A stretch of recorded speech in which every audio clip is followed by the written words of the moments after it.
In the previous pacifist video we managed to beat the first 3 episodes of Classic Doom without firing a single shot. The rules were very strict, no shooting or punching the air. Some observant viewers told me that some of the demos I played back did actually involve shooting or punching, but only to wake up monsters, not to harm them. This is allowed for pacifist runs, so I'm going to loosen up the rules a bit. Let's quickly go through the rules again. 1. We're playing on ultra-violence. 2. We're not allowed to harm a monster directly. Don't shoot demons, don't punch demons, don't intentionally teleport demons. 3.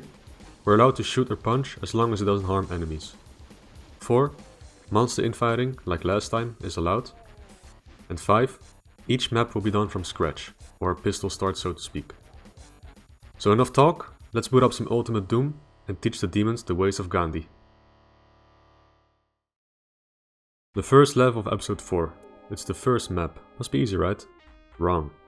Want to know how many medikits are available on this map? 0. What about stimpaks? 0. The only way to heal yourself is through 9 health bonuses. Did I mention it's filled with teleporting imps and shotgunners? We gotta be fast here. We need to grab the red key as soon as possible because it allows us to have a little save space. Reaching the red key is extremely troublesome, but luckily we can abuse this little bug called a grab. An item behind the wall can be grabbed if you run into the wall from a certain angle. Alright, we got the red key. Now run for dear life to the red door. Phew! Enjoy the save space you just created. But Daisino, look at all the imps. How do you even go through the door now? Well, look carefully and you will see that the Baron of Hell teleported in. He'll kill the imps for us. We need to grab the blue key next, but it's guarded by a couple of imps. We lure them out and let the Baron kill them. Okay, the coast is clear. Run like hell and pray to sweet Jesus that the shotgunners don't ruin your day. There. First map finished. Now, those familiar with this map know how much this is without a doubt one of the hardest licensed Doom maps ever made. For a pacifist, however, it's actually not that bad. You just need to know how to maneuver around. Normally you're supposed to grab a blue key and open up the pillar that blocks the stairway. However, if you take the Mega Armor secret you can perform a skillful jump to get past the pillar. All you gotta do now is dodge the tomatoes and you can exit the map. E4M4 can be completed very quickly if you manage to pull off a very precise SR50 jump. You can jump over the gap straight to the room with the exit teleporter. The fourth map isn't too difficult either. Imps are easy to dodge, the red key is open for grabs, and the last room isn't too bad. Just gotta hope that the shotgunners are blinded by the sun. Now this map is a big marble maze. The rooms are pretty open and mostly empty. The only troublesome section is the tunnel with the lost soul, but it can be shot by the zombie man to initiate infighting. You can skip the yellow key entirely by doing a leap of faith to the exit switch.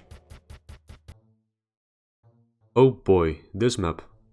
DoomWiki says it's impossible to do, so that's all folks. Just kidding. We begin by crossing through a short rocky section filled with some shotgunners and imps, then jump into the fortress. To beat this map we need to kill as many monsters as possible, so let's initiate the long and painful infighting process.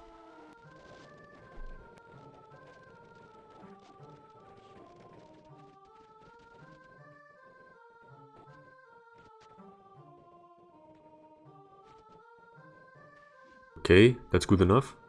Those familiar with this level know that you must kill the Cyber Demon to gain access to the exit switch. With a lot of luck and patience, we can get the Cyber Demon to focus on the Baron of Hell, and also the other way around. These two demons are hell-bent on killing each other. Now, if we enter the Cyber Demon's collision box, we can get him stuck. Can you see where we're going? After 45 minutes, the Cyber Demon finally dies, and the gates to the exit will open up. Time for another breather. Quickly make a run for the red key, jump over the gap, hit the raising switch, and done. The final level, and it's a brutal one.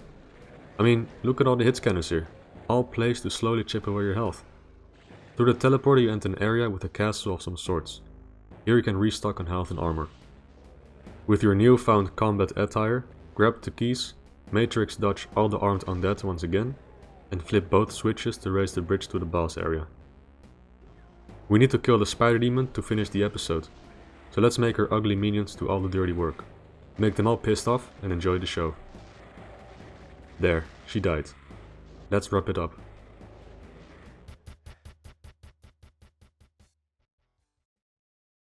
And there you have it. Episode 4 can be beaten without harming any demons. For a very long time this was considered impossible to do. It wasn't until January 2018, 23 years after episode 4's release, that Zero Master managed to beat E4M6 pacifist mode. Here's my virtual pat on the back to him.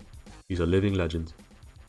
Anyway, thank you very much for watching and stay tuned for more analysis videos.